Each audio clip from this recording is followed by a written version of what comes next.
devo comer o que eu quiser, eu devo me entregar a todos os prazeres do meu corpo, eu devo buscar riquezas, porque a vida é isso, o sentido da vida está reduzido nisso. A filosofia moderna é essa, é uma filosofia existencialista, materialista e hedonista. Por que essa filosofia existe? Porque acreditam que é assim que o homem será feliz, tendo o que é material, entregando-se aos prazeres e experimentando isso agora.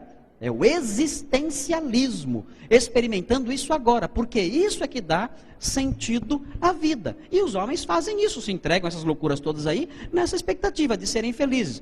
Por que nós existimos? Para isso, para desfrutar o máximo que puder. E Justino Mártir foi um filósofo que caminhou por todos os modelos de filosofia que havia em seu tempo. Por que ele fez isso? Porque ele buscava a felicidade. Por que eu existo? Qual é a razão da vida? Muitas pessoas não sabem isso. Eu perguntei para as minhas filhas uma vez assim. Eu tenho 3 menininhas, a Isabela, a Helena e a Sofia. E eu perguntei para elas uma vez assim: para que serve uma faca?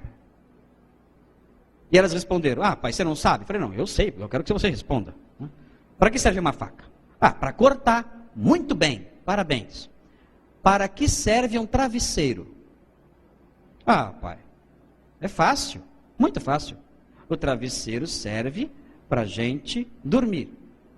Ok, para que foram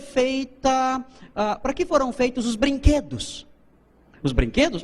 Os brinquedos foram feitos para a gente se divertir, para a gente brincar. Muito bem. Para que foi feito o sorvete? Essa eu sei.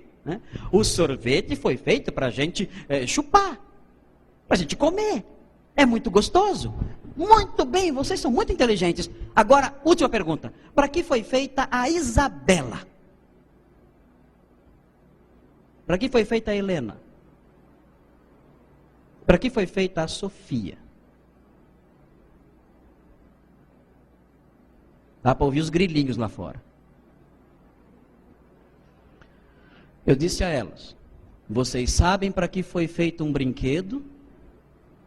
Para que foi feita uma faca? E para que foi feito um sorvete? Mas vocês não sabem para que vocês foram feitas. E muita gente não sabe. E vive sem sentido. Por que eu existo? Eu não sei. Então eu expliquei para elas por que nós fomos feitos. Aliás, por que nós somos feitos? Quem sabe? Para a glória de nosso Senhor Jesus Cristo. E se nós não vivermos para isso, como é que nós seremos? Infelizes. E foi exatamente isso que o Wagner respondeu agora. Foi exatamente isso que Justino descobriu. É muito interessante a história de Justino. Ele era um filósofo procurando por todos os meios aí a felicidade, a razão da existência, não encontrou. Um dia ele foi numa praia. Ele conta isso num livro que ele escreveu chamado Diálogo com Trífon. E ele foi numa praia e ali havia um senhor, já assim de uma certa idade. E ele começou a conversar com esse senhor, com esse homem. E conversando com esse homem, ele disse que ele era filósofo. E aquele homem começou a falar para ele sobre uma filosofia, entre aspas, chamada cristianismo. E falou de Jesus para ele. E quando ele apresentou o cristianismo, a fé cristã para Justino, Justino creu na mensagem do evangelho. E ele disse: olha, agora eu encontrei a verdadeira filosofia. Agora eu descobri por que eu existo. Agora eu descobri o sentido da vida. E foi um grande mestre em Roma. Justino abriu uma escola em Roma. E vejam, isso aconteceu na época das perseguições. Olha lá, ele morreu no ano 165, na época de perseguição de Marco Aurélio. E nessa época de oposição do Estado, ele começou uma escola em Roma, foi perseguido e foi morto, foi decapitado ele juntamente com 6 alunos, defendendo a fé cristã. E ele disse: olha, eu sou filósofo e eu caminhei por todas as filosofias que se possa conhecer. Todas elas. Nenhuma me deu as respostas. A única que me deu a resposta, que deu sentido à minha vida, foi a fé cristã. E eu abracei a fé cristã, eu sou cristão e eu morro por isso. E de fato morreu por isso. É muito interessante a história de Justino. Se você não é cristão e está procurando o sentido da vida, batendo em várias portas por aí, não perca o seu tempo. Alguém já fez isso antes de você e não funcionou. Então, dirija-se diretamente para o cristianismo, que você vai ter a mesma experiência que Justino teve. Muito bem. Atenágoras também foi um outro filósofo. Ele é interessante que ele, além de filósofo, ele era um defensor da fé cristã. Esses defensores do cristianismo são chamados de apologistas. Então, os pais da igreja, entre os pais da igreja, há os apologistas, são aqueles que defendem a igreja. E há os polemistas. Então, há duas classes de pais da igreja. Há os apologistas, que são os que defendem a igreja contra as acusações.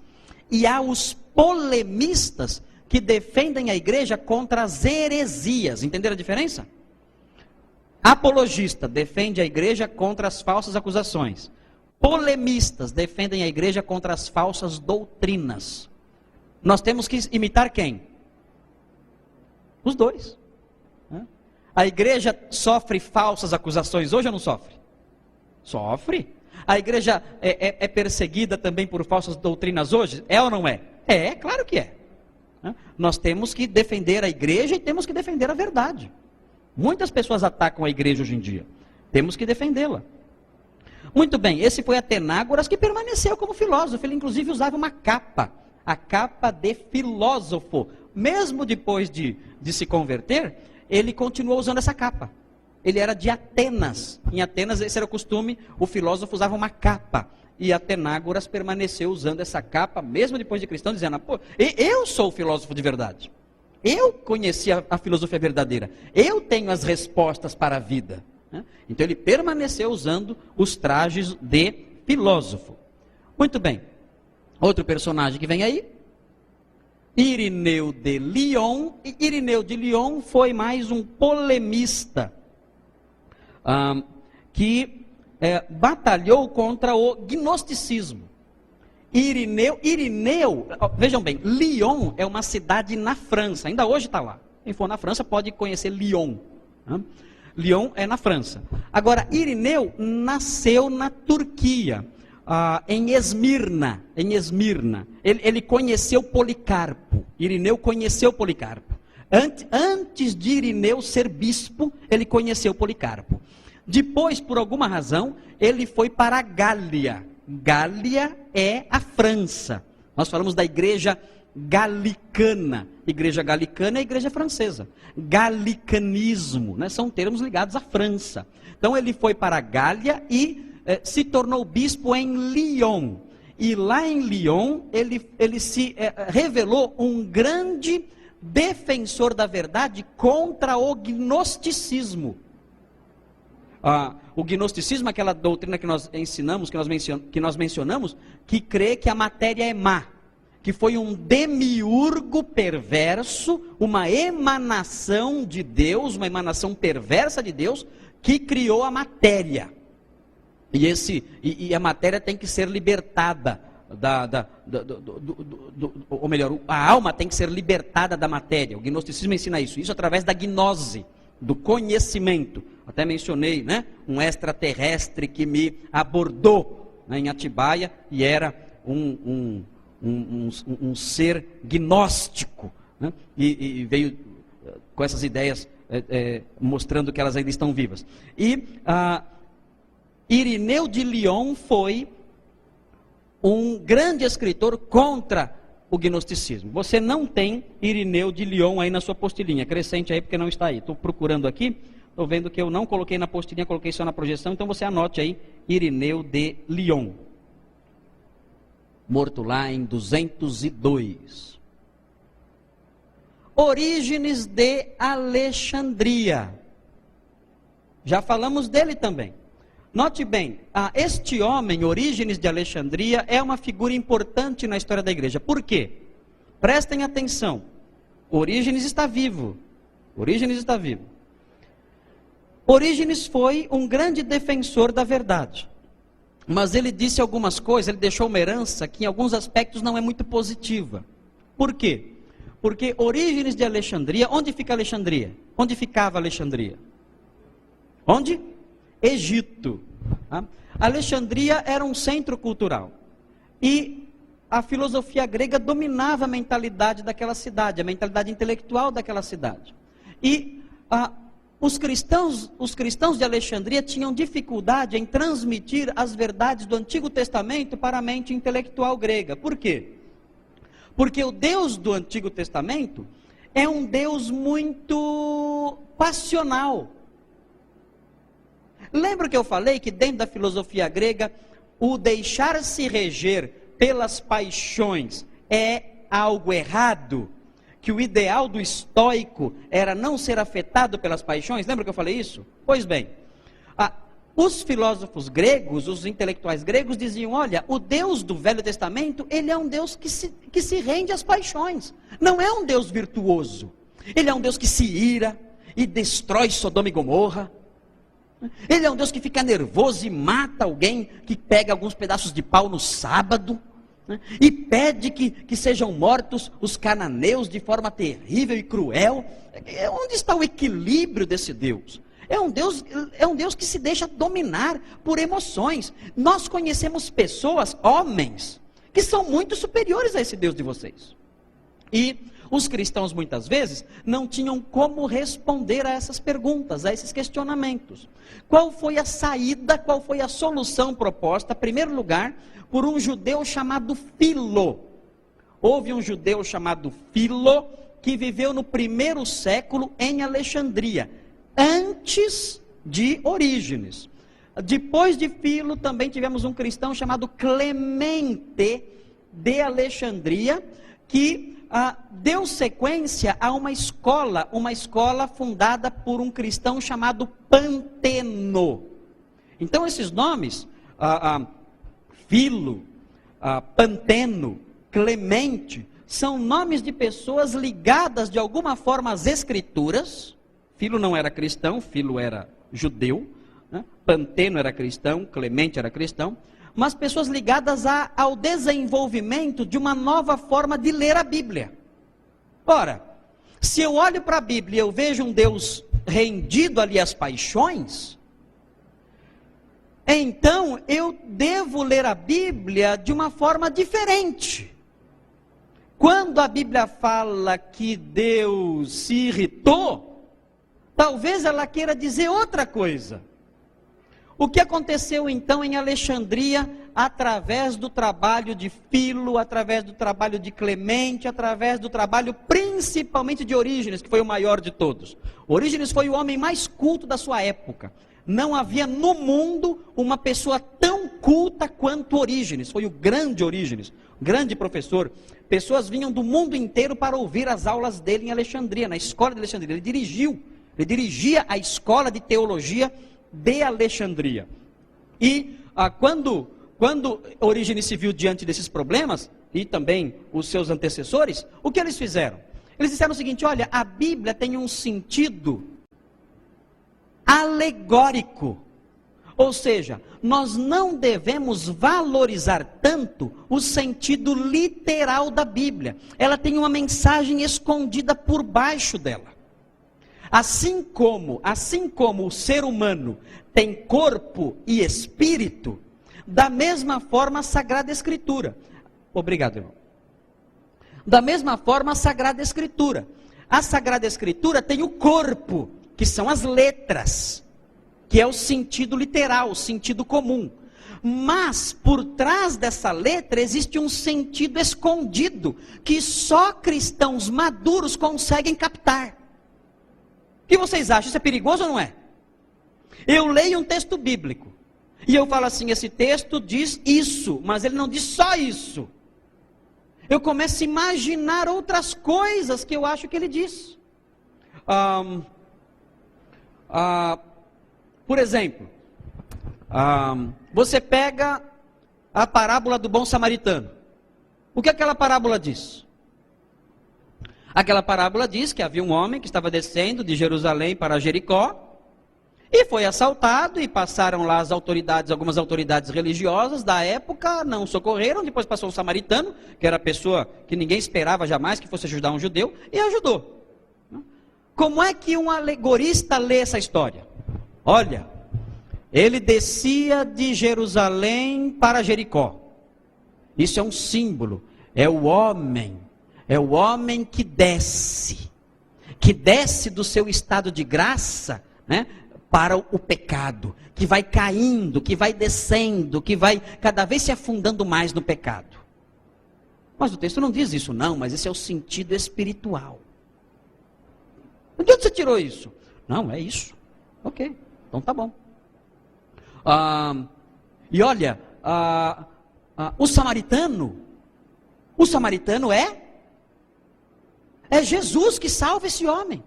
Os salteadores são o diabo e seus anjos. Os homens que passaram são a lei e os cerimonialismos todos que não podem salvar, mas o samaritano é Jesus que pode salvar. E depois quando ele pega aquele homem machucado e leva na estalagem, a estalagem é a igreja. É? E as duas moedinhas? Quem não sabe, é o batismo e a ceia.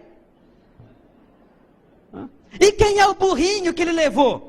Todo mundo sabe, o burrinho é o apóstolo Paulo, que leva as pessoas. Você começa a imaginar significados. E tem muita gente fazendo isso hoje. Você já viu alguma pregação no livro de Cantares? Já ouviram? O livro de Cantares, quando alguém vai pregar em Cantares, sempre alegoriza. Quem é a esposa? A igreja. Quem é o esposo? É Jesus. O escritor de Cantares nunca nem pensou nisso. O escritor de Cantares estava simplesmente mostrando como deve ser o relacionamento conjugal. Só isso. Não está pensando em Jesus, na igreja, nada. Ele elogia lá, né? Ele elogia os cabelos da esposa. Os cabelos são...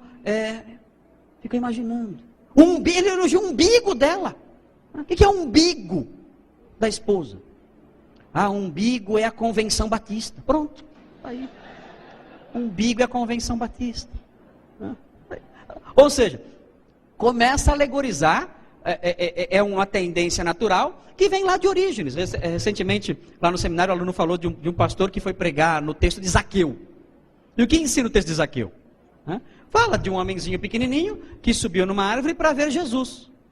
E aí, quando ele viu Jesus se aproximou dele, intimou, né? Olha, eu vou ficar na sua casa hoje, né? E ficou lá, e tudo bem, e houve salvação naquela casa. O texto mostra isso, a graça de Jesus buscando o homem perdido e os resultados do arrependimento daquele homem. E é isso que o texto mostra. Mas como é que o pastor pregou? O pastor pregou dizendo o seguinte, olha, a árvore simboliza a igreja. Então o homem só pode ver Jesus se ele estiver na igreja. Se ele não estiver na igreja, ele não vê Jesus. Complicado, né, pastor? Primeiro, teologicamente, isso é questionável. Muita gente conheceu Jesus sem estar na igreja. Muita gente conheceu Jesus nos lugares mais inusitados que podemos imaginar. E pior, quando Jesus encontrou Zaqueu, o que ele falou para ele?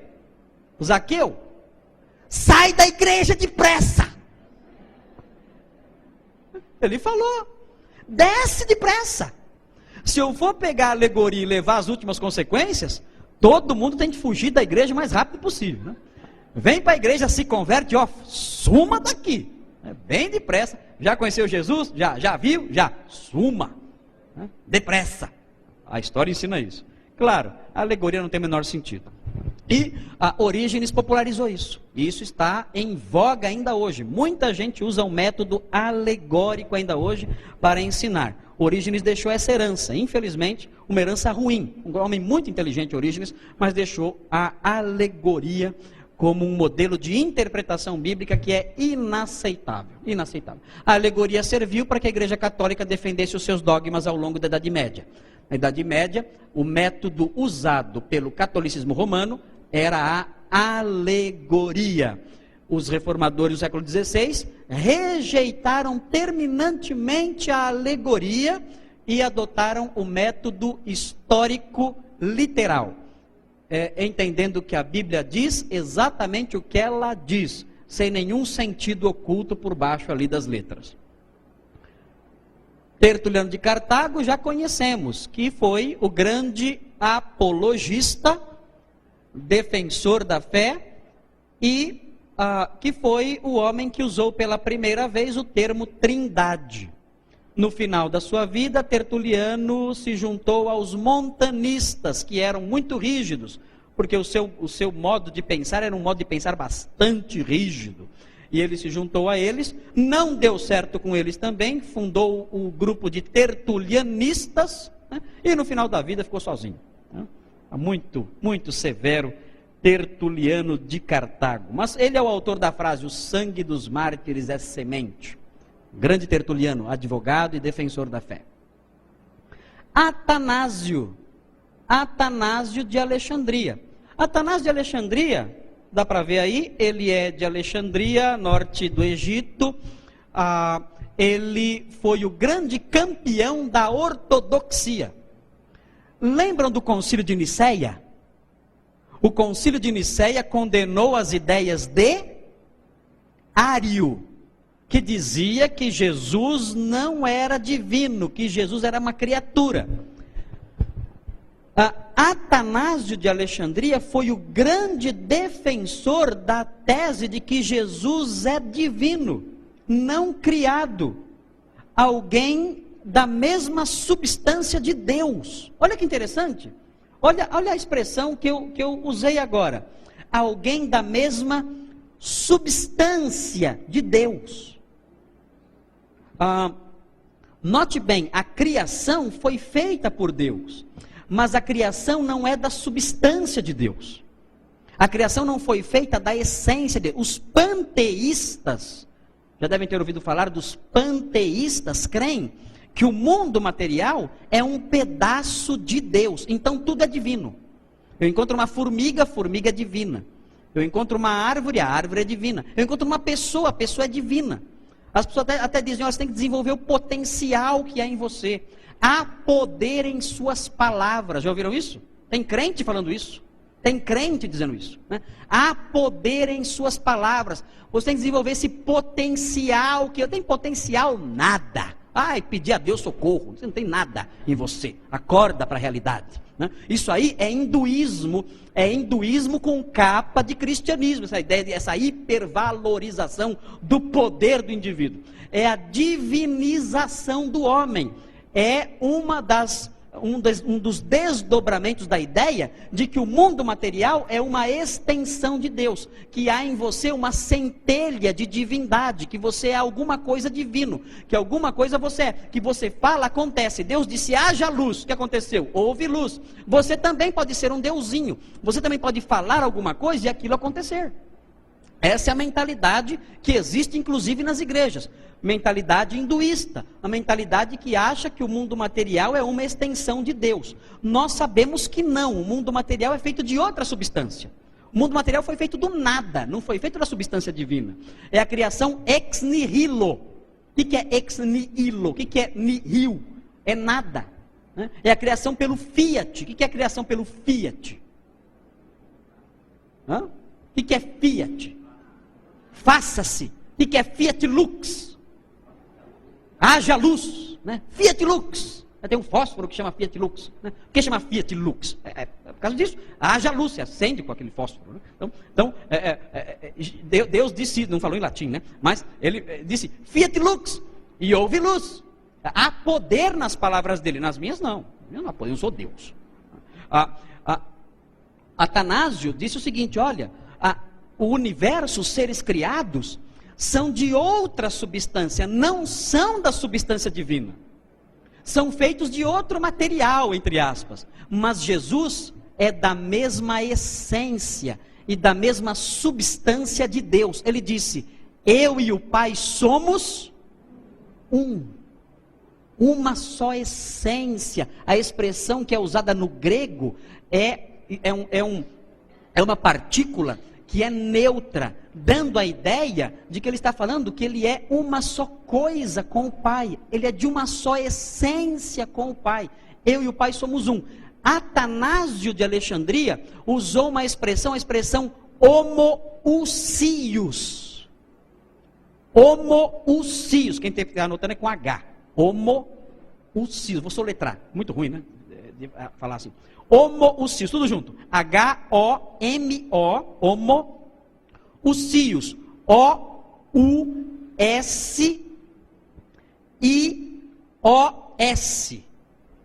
Homoousios. Significa o quê? Da mesma ousia. Da mesma substância. Jesus Cristo é divino, da mesma substância que Deus. Ele falou isso. E a ideia, essa defesa dele da fé, destruiu o pensamento ariano. Nós cremos nisso, que Jesus Cristo é homoousios. Muito bem, um outro aí. Até que horas eu vou aqui? Oi? Até as 5h20 até as 5h30? 5h30, tá bom. Bom, vocês têm aqui agora, eu coloquei 3 nomes aí. Basílio de Cesareia, Gregório de Nazianzo e Gregório de Nissa. Basílio e os 2 Gregórios. Muito bem.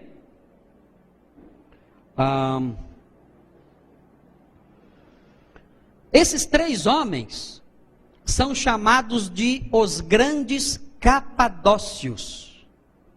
Esse é o apelido que é dado a eles 3. Os grandes capadócios. Por quê? Porque eles foram bispos numa região da Turquia, no lado mais oriental da Turquia, chamada Capadócia. É um nome bonito, pode até colocar no seu filho, quando nascer. Minha filha chama Capadócia. Lindo nome esse. Mas muito cheio de significado. Pelo menos na história da igreja. Então, os grandes capadócios, Basílio de Cesareia era irmão mais velho de Gregório de Nissa. Está vendo ali o Gregório de Nissa? O Basílio de Cesareia era irmão mais velho do Gregório de Nissa. E eles tinham uma irmã. A irmã deles se chamava Macrina. Macrina. Devia ser bem magrinha, Esse nome aí. Olívia Palito, talvez fosse o apelido dela na época. Mas não há nenhum registro histórico dizendo isso. Mas a Macrina foi importante, porque Macrina era uma teóloga. Olha, quem disse que as mulheres não tinham lugar na igreja antiga, Todo mundo vê só o nome de homem aqui, Não tem nenhuma Maria de Alexandria aí, Não tem nenhuma, sei lá, a Sofia de Cesareia.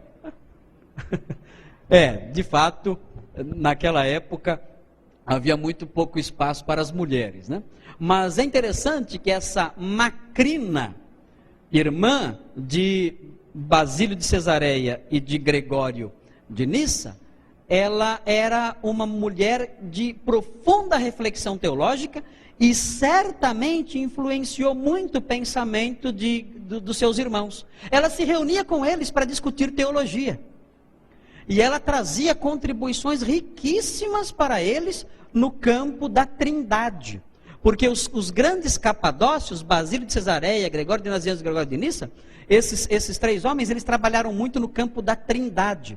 Definindo a Trindade, definindo Deus como um ser em 3 pessoas. fazendo diferença entre o ontos, né, o ser, e a pessoa, mostrando a possibilidade de uma tripessoalidade num ser só. Então eles trabalharam nessa direção, formulando aí a doutrina da Trindade, dando a ela os termos adequados, né? E alguém que também participou disso foi Gregório de Nazianzo, que era amigo deles. Gregório de Nazianzo era amigo especialmente de Basílio de Cesareia. Então trabalharam muito nessa formulação do pensamento trinitário aí por esse tempo. Note, eu mencionei que eles são os grandes capadócios. E Capadócia na Turquia. Agora você vê ali o nome Basílio de Cesareia. Onde fica Cesareia? Você lê na Bíblia, Cesareia fica na Palestina, né? Então como é que pode ele ser um capadócio se ele é Basílio de Cesareia? É que essa aí é outra Cesareia, é uma Cesareia na Turquia, é uma outra Cesareia, não é a Cesareia da Bíblia, é outra. Muito bem, vem o próximo aí, são os defensores da fé, são os apologistas, são os polemistas, são os homens de Deus do passado. Esse homem, João Crisóstomo, na verdade, talvez o nome correto dele deveria ser João de Bizâncio, ou João de Constantinopla. Crisóstomo é apelido, não é o nome mesmo. E o que significa Crisóstomo? Boca de ouro. Boca de estoma é boca.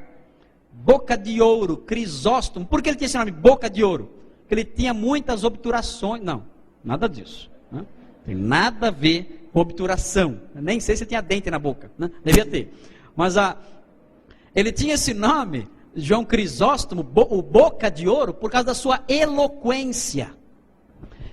Os sermões dele eram sermões extraordinários. Ele fazia as pessoas ficarem impressionadas e levava o auditório às lágrimas com os sermões que ele pregava. Eram sermões poderosíssimos. Lá em Constantinopla, onde ele foi patriarca ali na igreja de Constantinopla, ele pregava com um poder tão grande que deixava até os poderosos tremendo.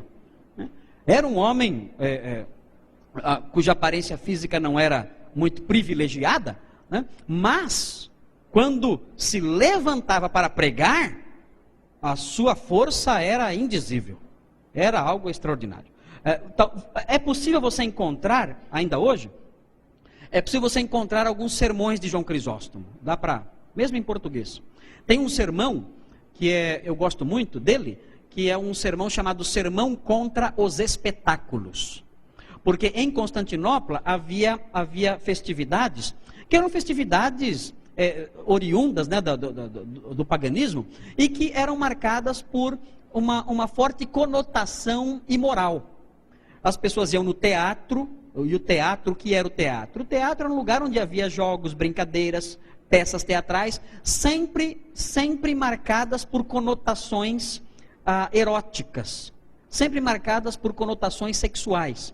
E houve essa grande festa em Constantinopla e as pessoas da igreja participaram da festa. No domingo seguinte, João Crisóstomo foi pregar. E estava todo mundo lá santinho que só, sentadinho. Né? Aí ele foi pregar. Né? E olha, irmãos, o sermão dele é uma coisa fantástica. Vocês têm que ler. Procura, né, entra numa livraria católica, talvez ache numa livraria católica, procure lá o Sermão contra os Espetáculos, de João Crisóstomo. É uma coisa extraordinária o sermão dele, o que ele fala. O que ele fala ali, olha, é importante que os irmãos de hoje escutem.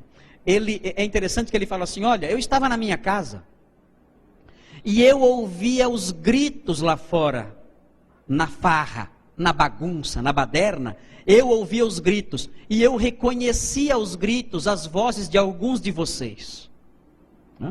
Já pensou? Eu reconhecia as vozes de alguns de vocês, devia ter até diácono lá envolvido na bagunça lá. Aquela coisa horrível. E ele então começa a a desenvolver o seu tema, explicando para a sua igreja quem é o cristão. Ele desenvolve mostrando qual é a identidade correta do cristão. Ele fala: olha, vocês fizeram isso porque vocês não sabem quem vocês são. Vocês não conhecem o perigo do que vocês fizeram e não conhecem a dignidade daquilo que vocês são. E ele menciona uma coisa interessante, ele fala assim: olha, quando vocês saem do teatro e vão para casa, vocês levam com vocês uma prostituta. Aquela prostituta que se apresentou no palco, ali com aqueles seus modos imorais, indecentes, vocês levam ela para casa. Mas vocês não levam aquela prostituta para casa fisicamente. Antes fosse assim. Porque se vocês levassem aquela prostituta para casa fisicamente, ao chegar em casa, a esposa de vocês expulsaria vocês junto com ela. Mas vocês levam aquela prostituta na cabeça de vocês. E ela entra com vocês na sua casa. E aí, quando ela entra com vocês na sua casa, a casa de vocês se torna uma casa pesada. A casa de vocês se torna cansativa, irritante. O trabalho de vocês se torna irritante. A vida, os filhos de vocês se tornam irritantes. A esposa de vocês se torna irritante.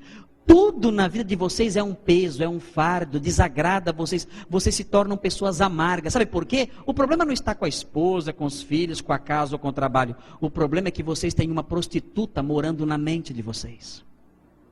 E ela destrói a paz, a alegria e a felicidade de vocês. Vocês não têm noção do perigo que vocês estão correndo quando participam dessas coisas. E mais, vocês não têm noção de quem vocês são. E eu vou dizer quem vocês são.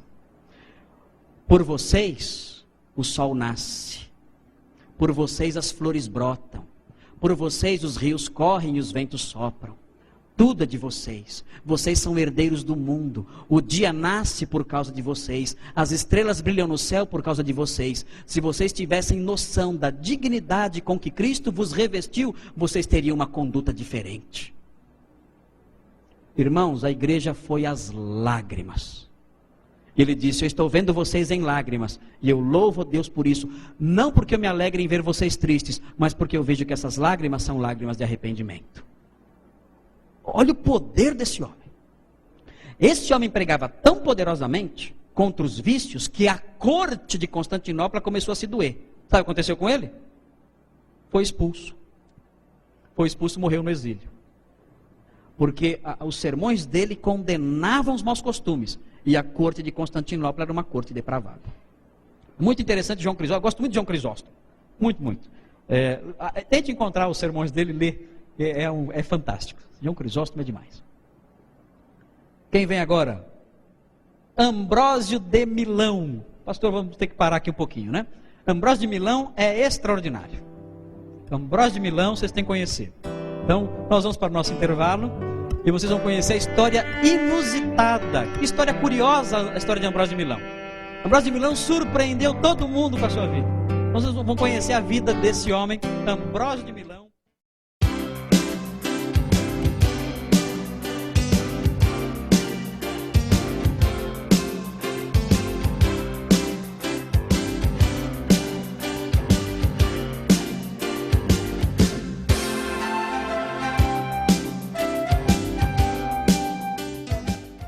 Vamos então à nossa reta final. Irmãos, esse pai da igreja, Ambrósio de Milão, jamais sonhou em ser um pastor, um bispo, um religioso, enfim. Ele, na verdade, era prefeito da cidade. Prefeito da cidade de Milão. E o que aconteceu foi que o bispo de Milão foi embora sem ter deixado ninguém para sucedê-lo. E a cidade ficou sem nenhum serviço religioso. E isso criou um certo tumulto. A multidão foi às ruas pedindo que providências fossem tomadas, porque sem bispo não tinha como ficar.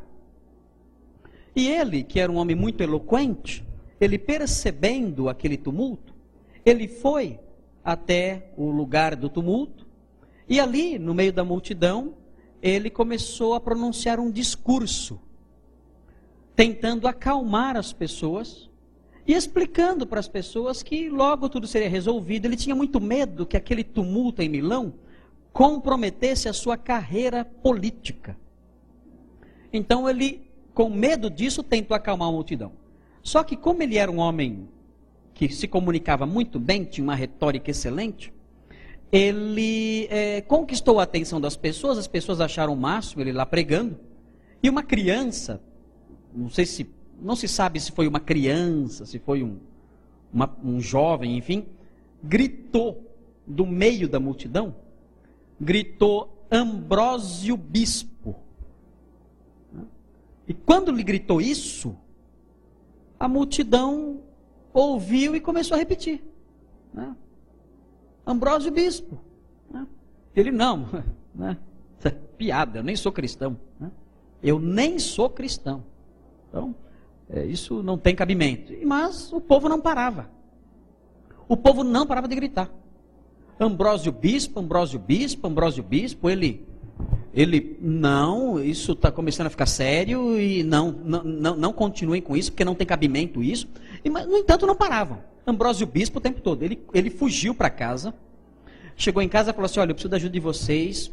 Falou ali com seus auxiliares: executem todos os prisioneiros, executem todos. Executem esses homens, porque aí verão que eu sou um homem cruel, e aí vão dizer: não, esse homem não pode ser bispo. Fizeram, cumpriram a ordem de Ambrósio, aqueles prisioneiros foram executados. A multidão continuou a gritar: Ambrósio Bispo. E ele então mandou trazerem prostitutas para a casa dele, trouxeram mulheres ali para a casa dele, passaram a noite lá com ele ali, e ele falou: agora vão parar de pedir para eu ser bispo. Não adiantou, a multidão continuou gritando Ambrósio Bispo, não tinha jeito, nada acalmava a multidão. A coisa tomou um vulto tão grande que chegou aos ouvidos do próprio imperador. O imperador falou o quê? Ambrósio Bispo. Tem jeito. Não deu para escapar. Ele chorou, brigou. Ele era jovem, queria ter uma carreira política, jamais. Onde eu ser bispo? De forma nenhuma. Olha, em 7 dias, ele foi promovido de coroinha até bispo de Milão.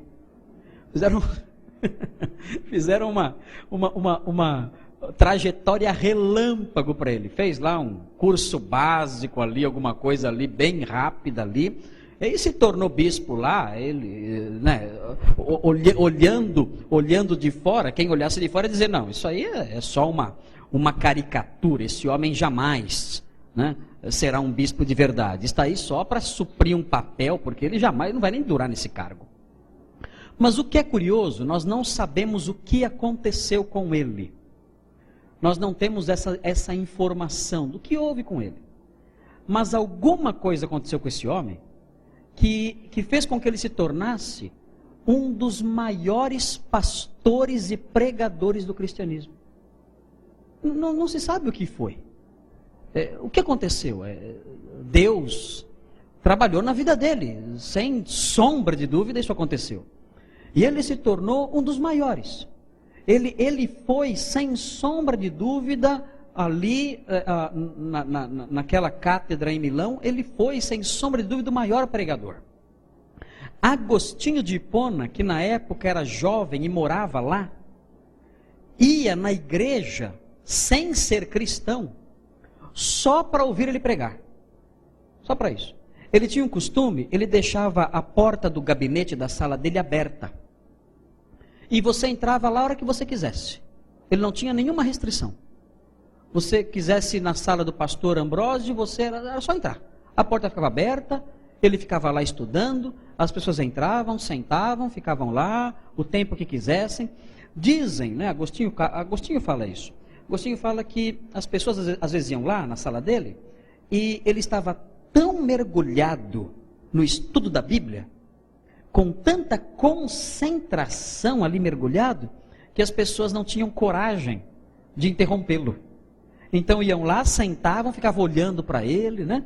Ele ali mergulhado, estudando e refletindo e preparando os seus grandes sermões, né? E as pessoas não tinham nem coragem de interromper, iam embora. Não que ele achasse ruim, ele era uma figura muito doce. Ambrósio de Milão era uma figura muito doce. E ele atendia as pessoas, conversava, ele aconselhava, tranquilizava. A mãe de Agostinho, por exemplo, era uma mulher muito atormentada pela vida ruim do seu filho. Agostinho era um homem descrente, incrédulo. E pelo esposo.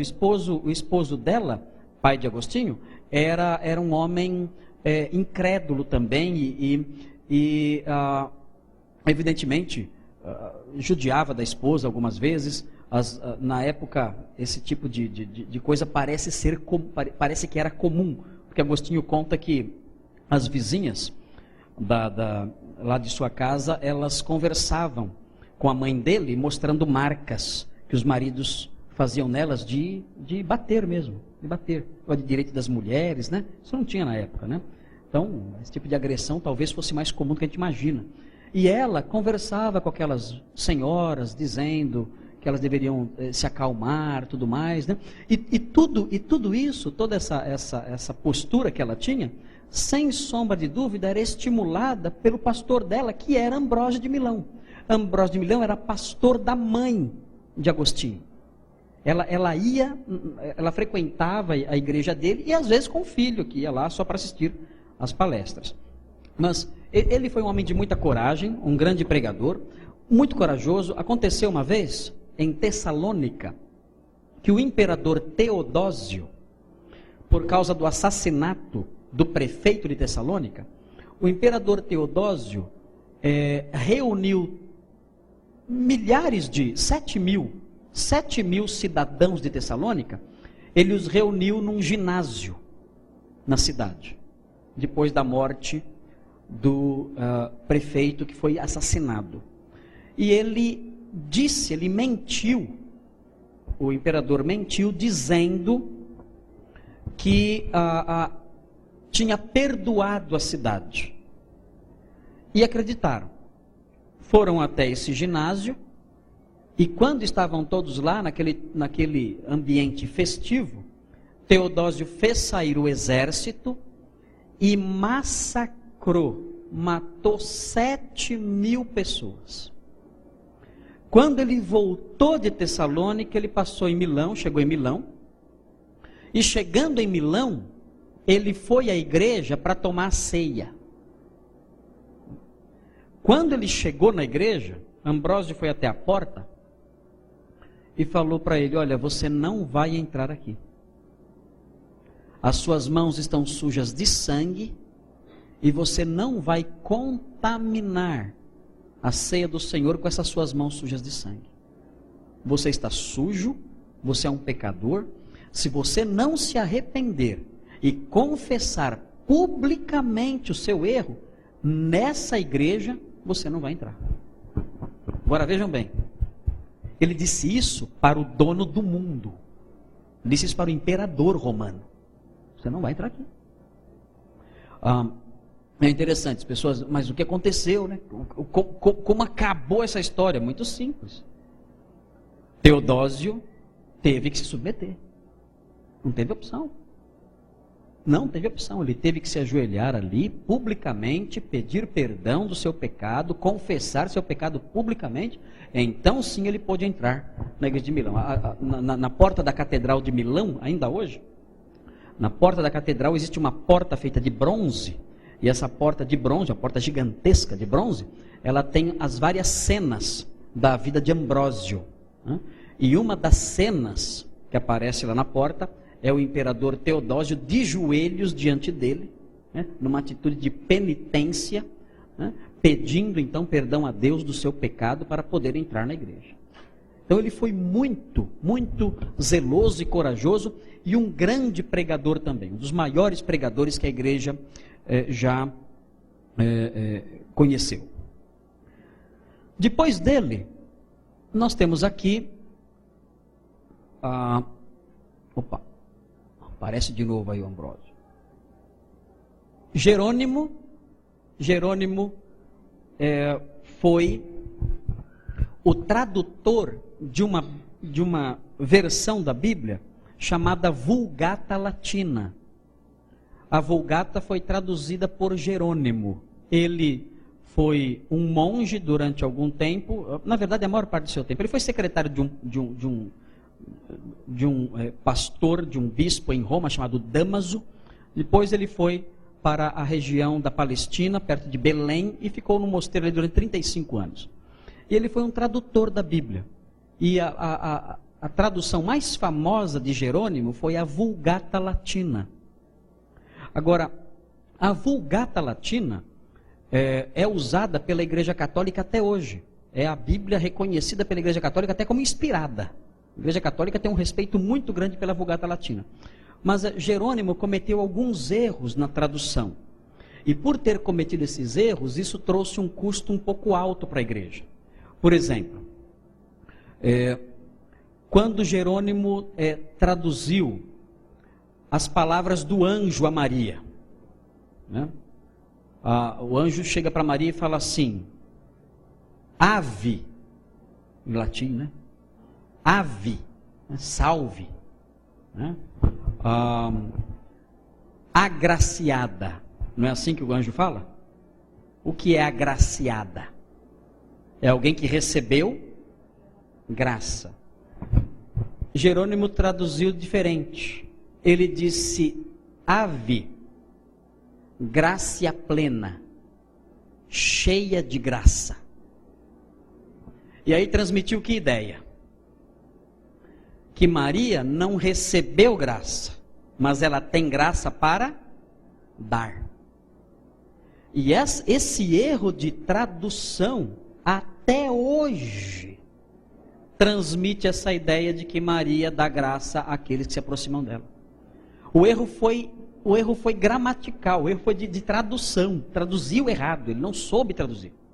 Ele pegou, no texto o anjo fala: salve, favorecida, agraciada. Ele traduziu: salve, cheia de graça. E aí, até hoje, você pergunta para qualquer pessoa aqui, né? Maria, complete a frase: Ave Maria. A pessoa fala o quê? Cheia de graça. O que significa isso? Significa que Maria, ela tem graça para dar. Quando é o contrário, ela recebeu graça. Um outro erro que trouxe problemas para a igreja. A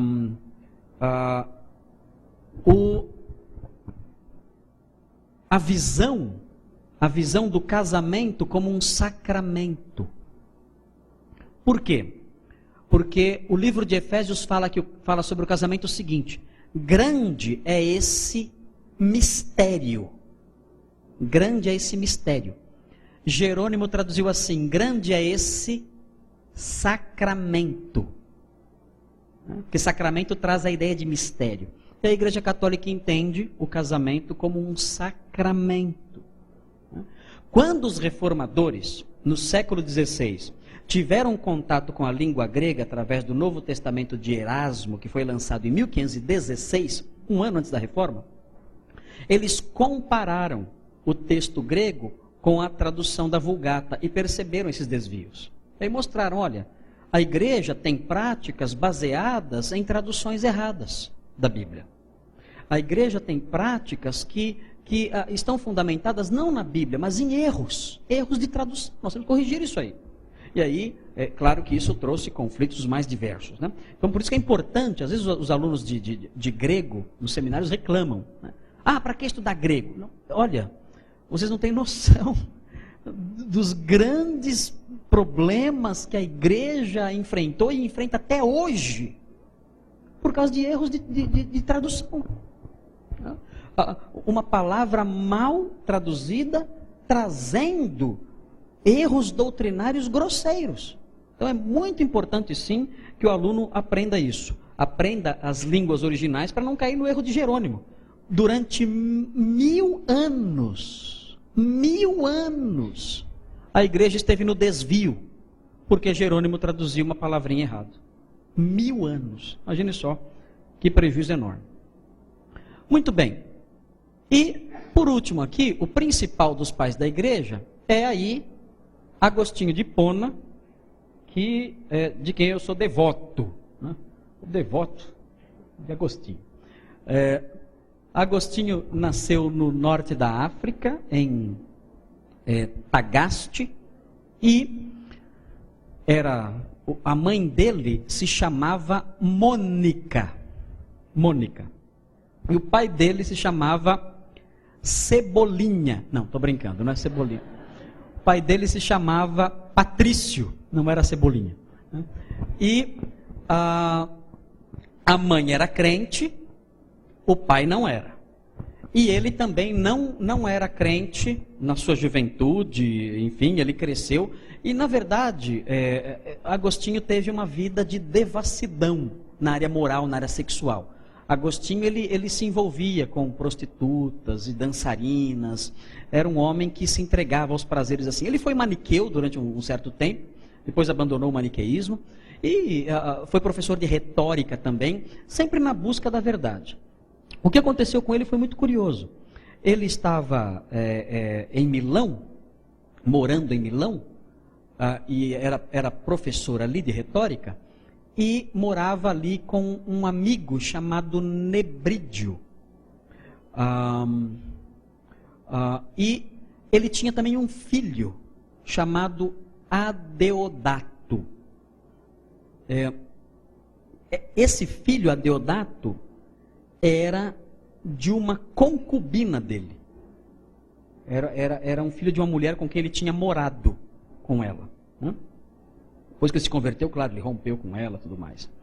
Mas esse menino Adeodato, ele morreu jovem, depois de ter se convertido também. E Agostinho estava em sua casa e recebeu a visita de um amigo, que ele não menciona o nome, e esse amigo contou a história para eles de um homem chamado Antônio, que tinha abandonado todos os seus bens para servir a Cristo. E Agostinho, que vinha numa trajetória de muita angústia, de muito desespero, de muita busca de Deus, e cansado também das suas iniquidades, dos seus pecados e tudo mais, ele ficou muito impressionado com essa história. E ele se levantou, depois que esse visitante foi embora, ele conversou ali com seu amigo, e ele foi ficando emocionado na conversa, e ele saiu da casa e correu até uma árvore, ficou embaixo da árvore, debaixo de uma figueira, e ali ele deu curso às lágrimas. E ele escreveu um livro chamado Confissões. Ele conta que ele chorou ali, mas ele chorou de soluçar mesmo, ele não conseguia segurar o pranto, chorando muito, chorando de angústia, de desespero,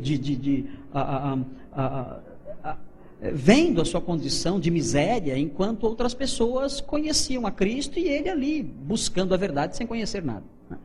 E ele diz que enquanto estava lá debaixo da árvore chorando, do outro lado, na casa vizinha, ele escutou vindo de lá um canto, era uma musiquinha de uma criança, era a voz de uma criança. E essa criança cantava uma musiquinha que ele nunca tinha ouvido. Era uma canção infantil, e ele parou para escutar aquela canção infantil porque ele nunca tinha escutado. Né? E a canção, a musiquinha infantil, dizia duas palavrinhas em latim, né, que era a língua lá da época, né? Tolli lege. Tolli lege. E essas palavras significam toma e lê. Toma e lê. E ele parou e ficou ouvindo.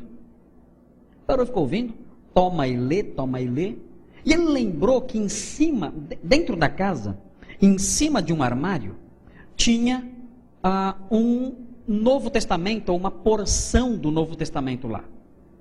E ele entendeu que aquela musiquinha era uma espécie de recado de Deus para ele. Ele foi até a casa, pegou o livro, voltou para debaixo da figueira, abriu o livro, ele abriu exatamente em Romanos capítulo 13. nos versículos 13 e 14.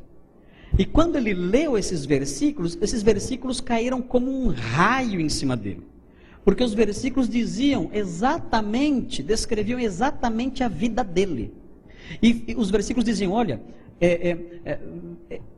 andemos dignamente como em pleno dia, não em orgias e bebedices, não em concupiscências e discórdias, mas revestivos do Senhor Jesus, e nada disponhais para a carne no tocante às suas concupiscências. Quando ele leu isso, ele narra isso nas Confissões, no livro dele, ele sentiu que uma luz invadiu o seu coração. E toda tristeza, toda dúvida, todo medo, tudo desapareceu. Naquela hora ele creu. Naquela hora ele creu e nasceu de novo. Ele se converteu lendo Romanos capítulo 13. E quando ele fez isso, quando ele leu o texto e foi tocado ali pela graça de Deus e sentiu todo o peso dos seus ombros desabarem, ele correu até a casa, chamou seu amigo Alípio e mostrou para Alípio o texto. Quando Alípio leu, Alípio também se converteu. Eles dois então, juntos, correram e foram falar com a Mônica. E contaram para Mônica o que tinha acontecido.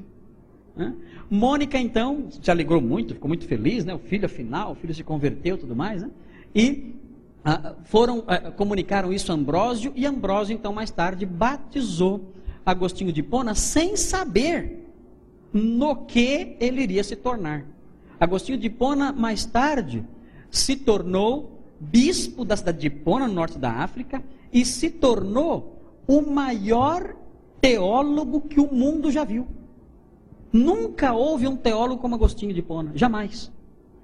Foi um teólogo que trabalhou, que desenvolveu a teologia cristã em várias áreas. Ele se envolveu com a controvérsia maniqueísta, atacando o pensamento dos maniqueus, se envolveu com a controvérsia donatista, atacando as ideias de Donato, e se envolveu com a controvérsia pelagiana, atacando o pensamento de Pelágio. E com isso ele supriu a igreja de uma teologia muito madura. Os reformadores do século XVI, se você abrisse a biblioteca deles, você iria encontrar na biblioteca dos reformadores o Novo Testamento e os escritos de Agostinho. Quando você lê os escritos dos reformadores do século XVI, você encontra citações do Novo Testamento e dos livros de Agostinho. Claro que eles não criam que Agostinho tinha a mesma autoridade que o Novo Testamento, mas eles reconheciam em Agostinho um teólogo realmente sério, profundo e maduro. E isso é reconhecido inclusive pela Igreja Católica. A Igreja Católica reconhece em Agostinho um dos maiores, ou o maior dos pais da Igreja. Os livros de história eclesiástica apresentam Agostinho como o maior de todos. Ele foi realmente insuperável. A história da Igreja não produziu ainda um teólogo do porte dele. Sua criatividade, a sua inteligência, a sua profundidade, o número de livros que ele escreveu, enfim. Agostinho escreveu sobre tudo. E foi, sem dúvida, o maior teólogo. Morreu no ano 430, quando a sua cidade estava cercada pelos vândalos. A cidade de Hipona estava cercada. Enquanto a cidade estava cercada, ele estava morrendo ali dentro da cidade. Pondo fim, dizem, que ele pôs fim a uma era. Alguns marcam aí o final da igreja antiga com a morte de Agostinho, o maior dos pais da igreja. Eu pessoalmente sou sou um admirador muito grande de Agostinho. As pessoas que me conhecem brincam bastante comigo por causa disso, até falei que me chamam de devoto de Santo Agostinho. Agostinho escreveu muitos livros, os principais são as Confissões de Agostinho, que é autobiográfico. É um livro autobiográfico, conta a história, ele contando a história dele. Você ler esse livro, você vai gostar muito. Agostinho conta a sua vida. Agostinho é o personagem antigo sobre quem nós mais temos informação. Por quê? Porque ele foi o primeiro a escrever uma autobiografia. Antes dele ninguém escreveu autobiografia, ele escreveu a dele. Claro, se é autobiografia tem que ser a dele. E nós temos informações sobre a infância dele, temos informações sobre tudo. Então é muito rico o que nós temos sobre a vida desse homem. E ele escreveu também um livro chamado A Cidade de Deus, contra os pagãos. A Cidade de Deus é um livro que ele escreveu, ele era muito ocupado, ele escreveu de madrugada esse livro, né?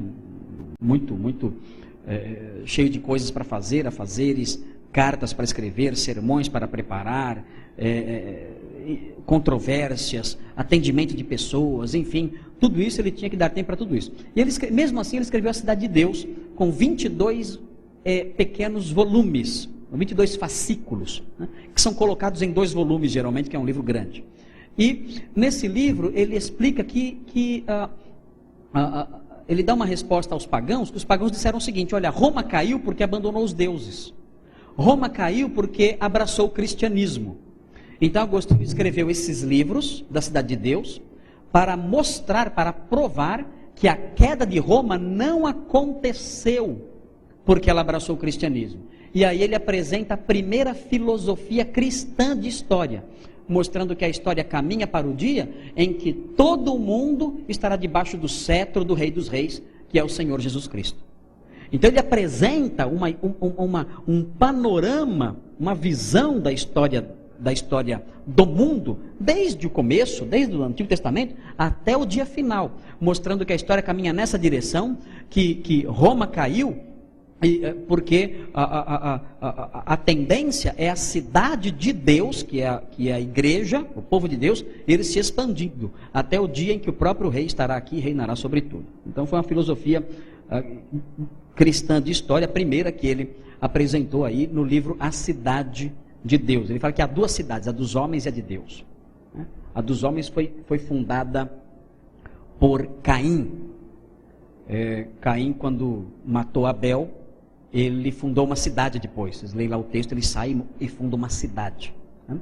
E aí começa então a história da cidade dos homens, fundada pelo pecado, fundada pelo amor próprio, fundada pelo egoísmo.